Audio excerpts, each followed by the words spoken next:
এই সরকার এবং আরো কিছু ব্যক্তি নির্বাচনটাকে দীর্ঘায়িত করতে চায়।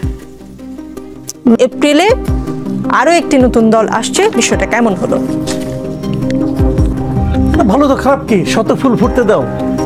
যত ফুল ফুটবে আমাদের মতো সাধারণ মানুষ যারা আছে আমাদের জন্য তত বেশি অপশন বাড়বে, আমরা বিকল্প পাবো, আমরা বেছে নেওয়ার বিকল্প পাবো। এতে আমি কোনো সমস্যা দেখি না, বরঞ্চ সব ছাত্র যাদের মধ্যে নাকি মতবিরোধ আছে, চিন্তার ভিন্নতা আছে, তাদেরকে জোর করে এক জায়গায় আইনে দাঁড় করানোটাই বরং আমার কাছে মনে হয় যে অগণতান্ত্রিক। এটা হতেই পারে, এবং এটা হওয়াটা আমি তো মনে করি এটা অবধারিত ছিল। এতে আমি কোনো মন্দ কিছু দেখি না। ওনারা ভিন্ন মতের লোক একসঙ্গে একটা আন্দোলন করেছে, ওই আন্দোলনে আরো অনেক লোক ছিল, বিএনপি আন্দোলনে ছিল বিএনপির প্রত্যেকটা নেতাকর্মী ওই আন্দোলনে ছিল। অন্য আওয়ামী লীগ এবং আওয়ামী লীগের সহযোগী সংগঠনগুলো বাদে বাংলাদেশের রাজনৈতিক এবং অরাজনৈতিক সকল ব্যক্তিত্ব জুলাই আন্দোলনে ছিল। যারা কিছু লোক এখন দাবি করছে যে আমরাই সিপাহসালার ছিলাম, আমরাই প্রধান সেনাপতি ছিলাম, এটা তাদের ব্যাপার, তারা দাবি করে আনন্দ পাচ্ছে, ওটা নিয়ে আমার কোনো আপত্তি নাই, তারা যদি আনন্দ পাবে। কিন্তু সবাই আন্দোলনে ছিল, এবং এই আন্দোলনের দাবি যদি আরো কেউ হয়, তারা যদি আরেকটা সংগঠন করে আরো ভালো। আমি তো খুবই আনন্দিত যে না, একটা নতুন সংগঠন হচ্ছে। আলী হাসান জুনায়েদ একটা সময় শিবিরের মানে ছাত্র সংগঠনের সাথে জড়িত ছিলেন।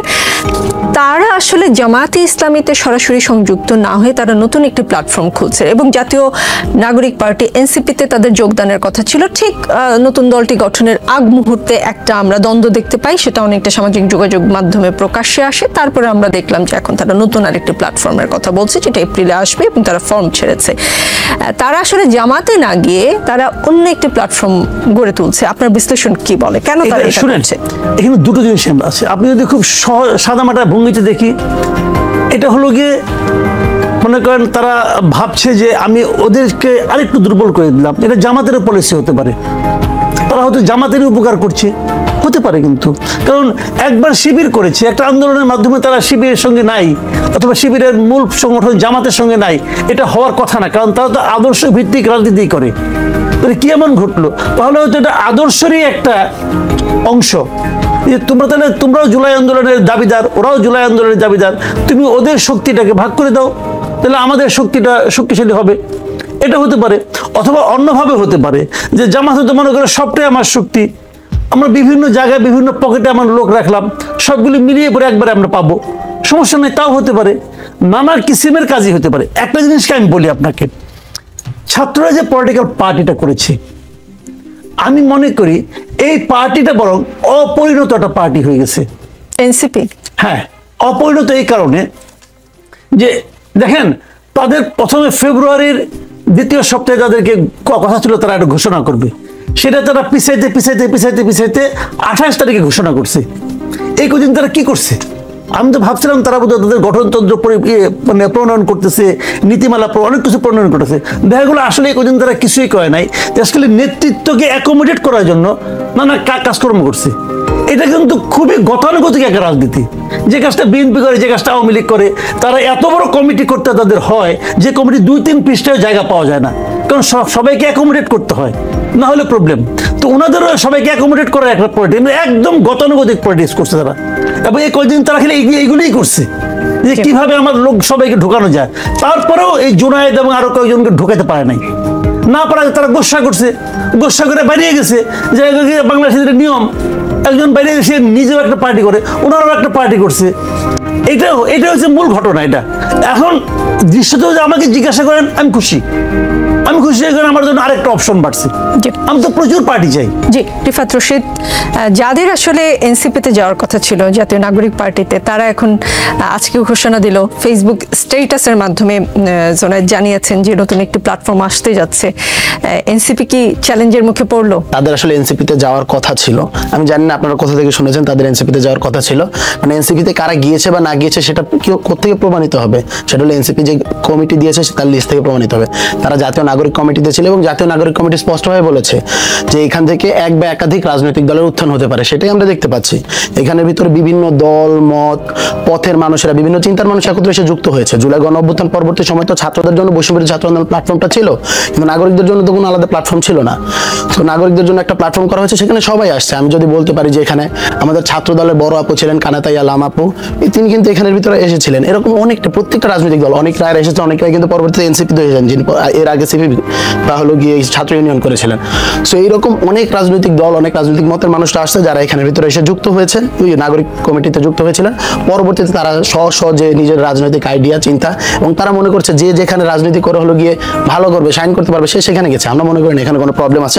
আমরা বরং শুভকামনা জানাতে চাই একটি নতুন রাজনৈতিক উদ্যোগে। কিছুতেই এনসিপিতে যাওয়ার কথা ছিল না তাদের রাজনীতি, এটা একটা প্রসেসের মধ্য দিয়ে গিয়েছিল। যাদের সাথে মিলেছে তারা গিয়েছে, যাদের সাথে মিলেনি তারা যায়নি। এটাই তো আসলে, এইটাই গণতান্ত্রিক চর্চা। আমার সাথে যদি আপনার মেলে আমি আপনার সাথে যাবো, নইলে আমি আপনার সাথে যাবো না।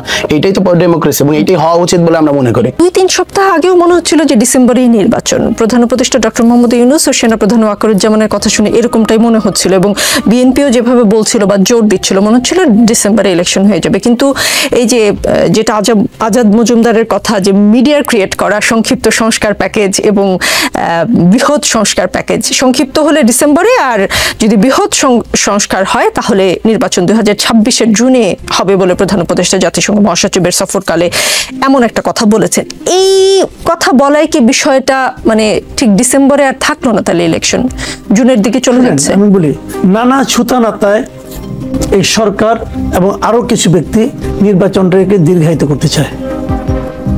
নানা ছুতানাতায় নানা রকম শব্দ, নানা রকম ফ্রেজ এখানে তারা ব্যবহার করছে, আর কিছু না। সংস্কারের যে কথাটা বলা হচ্ছে, সংস্কার বিষয়টি আমার কাছে এখন ধোঁয়াশা মনে হয়। এই সরকার বলছে আমি একটা সংস্কার করব। আমি তো মনে করি সংস্কার করার যোগ্যতা এই সরকারের নাই, কিন্তু আমি মনে করি পার্সোনালি। বলবেন যে কেন মনে করেন আপনি? তারা অনেকগুলি সংস্কার প্রস্তাব নিয়ে আসছে, আমি তো এই প্রস্তাবগুলিকে আপ টু দ্য মার্ক মনে করি না। যাদের নিয়ে সংস্কার কমিশন করছে ওই লোকগুলিকে আমার কাছে আপ টু দ্য মার্ক মনে হয় না। আপনি কি করবেন? আমি তো দেশের মানুষ ভাই, আমার তো একটা ভোট আছে নাকি? কারণ ওনারা বলতেছেন ওনারা পলিটিক্যাল পার্টির সঙ্গে মিলবেন, আমি তো একটা পলিটিক্যাল পার্টির পছন্দ করি না। তো কি করবেন? তা আমার কথা মূল্য দেওয়া হলো এখানে? আমার যে প্রতিনিধি, আমি যাকে ভোট দিব এরা তো এর কেউ না, আমি অন্য একজন লোককে ভোট দেবো। আপনি কি করবেন?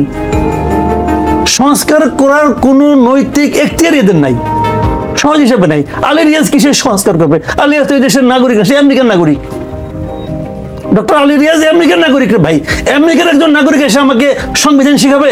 আমি শিখবো না তার কাছ থেকে। তার কাছ থেকে আমি সংবিধান শিখবো না, কথা পরিষ্কার। ওই কমন সেন্সে বড় কাজ হয় না। উনি কি সংবিধান বিশেষজ্ঞ? কমন সেন্সটা ইম্পর্টেন্ট। উনি কি সংবিধান বিশেষজ্ঞ? উনি তো সবকিছু করতেছেন। ডক্টর ইউনূসের একটা বিদেশ প্রীতি আছে, সবসময় আছে। দুই কলম ইংরেজি বলতে পারলে ওনার খুব পছন্দ হয়। উনি ওই লাইনের লোকজনকে নিয়ে আসে। রাজনৈতিক দলগুলোর সঙ্গে লিয়াজোগ নিয়ে আসছে মনির হায়দারকে। মনির হায়দার আমেরিকান নাগরিক।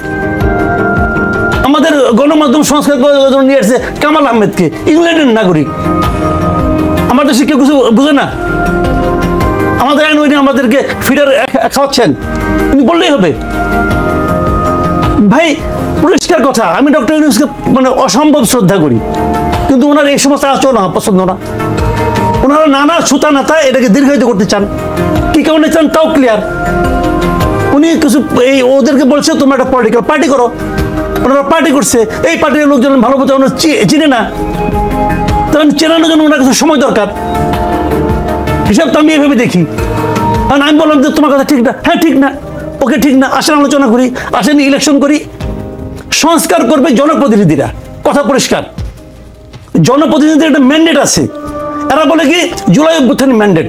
হ্যাঁ, জুলাই অভ্যুত্থানের ম্যান্ডেট যদি হয় তাহলে ওই যে জুনাইদ যে দিল ও তো ম্যান্ডেট প্রাপ্ত, ও তো জুলাই অভ্যুত্থানের নায়ক ছিল। ওই নায়করা আপনি মানেন? ওই নায়করা আপনি আসিয়ার ওখানে হেলিকপ্টারে নিয়ে যাবেন? যাবেন নিয়ে? যাচ্ছেন না তো। ও ফোন করলে কি ডিসি খারাই করবো? সার্জিস হাসনাত ফোন করলে খারাই করবো? ভাই এগুলি আমরা বুঝি, আমাদের এগুলো বুঝে তো লাভ নাই, ভালো মতো বুঝি। এই দেশের মানুষ সব বুঝে, ওরা কি চাচ্ছেন এটা আমরা বুঝি। এই সংস্কার কেমনে? আমি তো বললাম তো ভাই, ডক্টর আলী রিয়াজ কি জনপ্রতিনিধি? এনজিওদের সংস্কার কমিশন দিয়ে রিপোর্ট দিয়ে পলিটিক্যাল পার্টি মানবে আমি মনে করি না। আমি জানি না পলিটিক্যাল পার্টির লিডার এখানে আছেন, যদি মানে তো সেই পলিটিক্যাল পার্টির উপর আমার কোনো আস্থা থাকবে না। আমরা বরঞ্চ এবিএম মোশাররফ হোসেনকে জিজ্ঞেস করি। এবিএম মোশাররফ হোসেন, বিএনপি প্যাকেজের কোন অফারটি আসলে গ্রহণ করবে? মানে অল্প সময়ের মানে সংক্ষিপ্ত সংস্কার প্যাকেজ নাকি বৃহৎ সংস্কার প্যাকেজ? না, আমরা একটা জিনিস আমরা লক্ষ্য করেছি, আমরা বলেছি যে বাংলাদেশটা নানা সংকটের মধ্যে আছে।